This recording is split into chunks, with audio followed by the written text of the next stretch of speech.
நண்பர்களுக்கு வணக்கம்.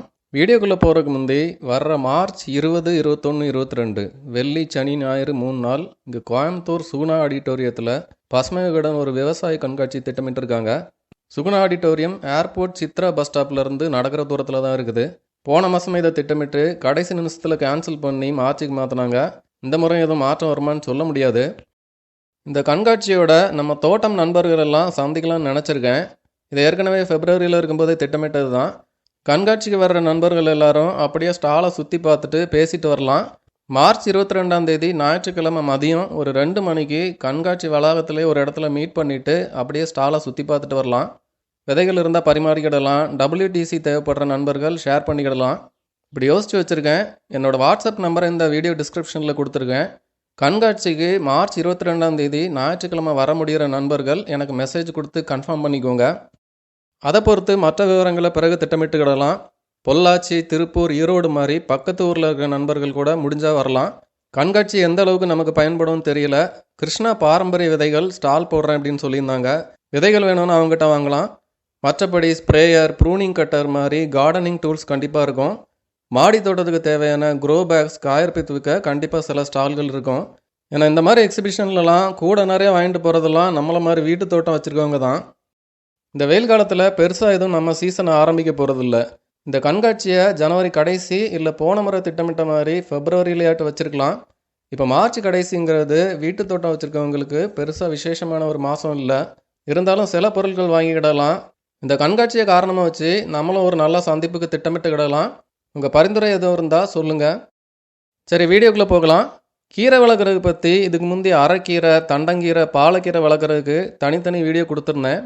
அந்த வரிசையில் கடைகளில் அவ்வளோ பார்க்க முடியாத ஆனால் நிறைய மருத்துவ குணங்கள் கொண்ட ஒரு கீரை பற்றி பார்க்க போகிறோம். அதுதான் காசினி கீரை. இந்த வீடியோ போன மார்ச்சில் எடுத்தது. ரொம்ப தாமதமாக கொடுக்குறேன். நிறைய பேர் காசினி கீரை பற்றி கேள்விப்பட்டிருப்போம். ஆனால் காசினி கீரை எப்படி இருக்கும், அதை விதை போட்டு வளர்க்கணுமா இல்லை குச்சி மாதிரி வச்சு தளித்து வருமா, விதை எங்கே கிடைக்கும், எந்த சீசனில் வளர்க்கலாங்கிற விவரங்கள் அவ்வளோ கிடச்சிருக்காது. இந்த வீடியோவில் காசினி கீரை வளர்ப்பு பற்றி அதோட மருத்துவ குணங்கள் பற்றி விரிவாக பார்க்கலாம். காசினி கீரையை சிக்கோரி கீரை அப்படின்னு சொல்கிறாங்க. இதோட botanical name Cichorium intybus. Chicory, இது எங்கேயோ கேட்ட மாதிரி இருக்கு இல்லையா? காஃபி பொடி பாக்கெட்டில் பார்த்துருப்பீங்க. ஊரில் ஐஎன்ஆர் காப்பி தூள் வாங்கினீங்கன்னா போட்டிருப்பாங்க காஃபி 85%, சிக்கரி 15% இப்படி போட்டிருப்பாங்க. அந்த சிக்கரி தான் இந்த காசினி கீரை செடி. இந்த கீரையோட வேர்லேருந்து எடுக்கிறது தான் அந்த சிக்கரி பொடி. வாசனைக்கும் மருத்துவ குணத்துக்கும் காப்பி பொடியில் கலந்துருப்பாங்க. காசினி கீரை விதை இப்படி தான் இருக்கும். இந்த விதை கிருஷ்ணா சீட்ஸ்லேருந்து வாங்கியிருந்தேன். உழவர் ஆனந்துக்கிட்டையும் ஸ்டாக் இருக்குது. அவங்க விவரம் இந்த வீடியோ டிஸ்கிரிப்ஷனில் ஒரு லிங்க்கில் கொடுத்துருக்கேன். விதை வேணும்னா விசாரித்து பாருங்கள். வழக்கமான 18 இன்ச் அகலம், 8 இன்ச் உயரம் உள்ள பை காசினி கீரை வளர்க்க சரியாக இருக்கும். இதை வழக்கமாக அரைக்கீரை, தண்டங்கீரை விதைக்கிற மாதிரி நீல கோடுகள் போட்டு விதைச்சா சரியாக இருக்கும். காசினி கீரை இலைகள் கிட்டத்தட்ட பாலக்கீரை இலைகள் மாதிரி வரும். விதைச்சி 5 நாளையில் முளைச்சி வளர ஆரம்பிச்சிடும்.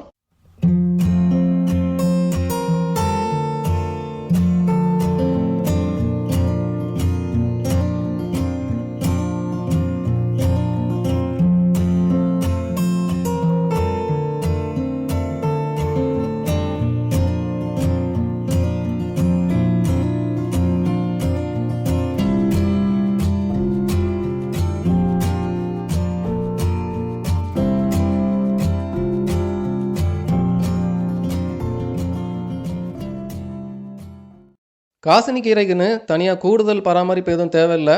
தொடக்கத்தில் மண் கலவையில் சேர்த்த உரமே முதல் அறுவடை வரைக்கும் போதுமானதாக இருக்கும். கூடுதல் உரம் எதுவும் சேர்க்க தேவையில்லை. வழக்கம் போல் வாரம் ஒரு முறை பஞ்சகாவியா இல்லை மீன் அமிலம் மாதிரி வளர்ச்சிக்கு ஏதாவது தெளிச்சிட்டு வரலாம்.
விதைச்சி 37வது நாள், கிட்டத்தட்ட 5 வாரத்தில் முதல் அறுவடையை செய்கிறேன்.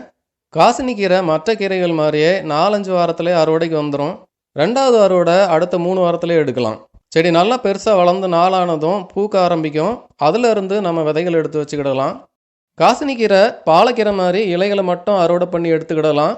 மறுபடி தளித்து வந்துக்கிட்டே இருக்கும். தொடர்ந்து அறுவடை எடுத்துக்கிட்டு இருக்கலாம்.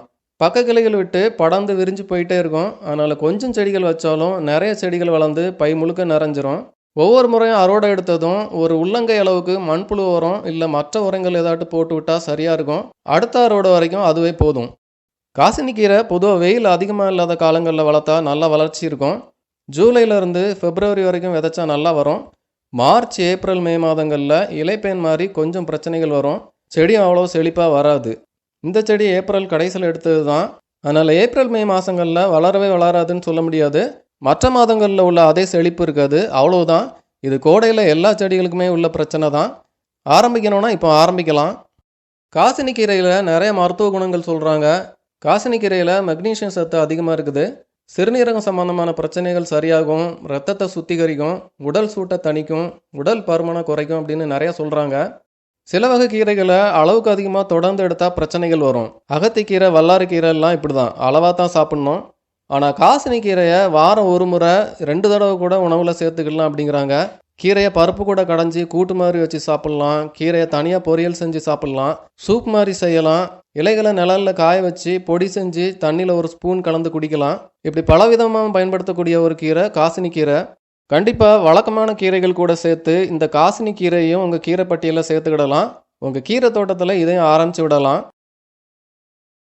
இந்த வீடியோ பற்றி உங்கள் கருத்துக்களை சொல்லுங்கள். இந்த வீடியோ பிடிச்சிருந்தால் லைக் பண்ணுங்கள், உங்கள் நண்பர்களுக்கு ஷேர் பண்ணுங்கள்.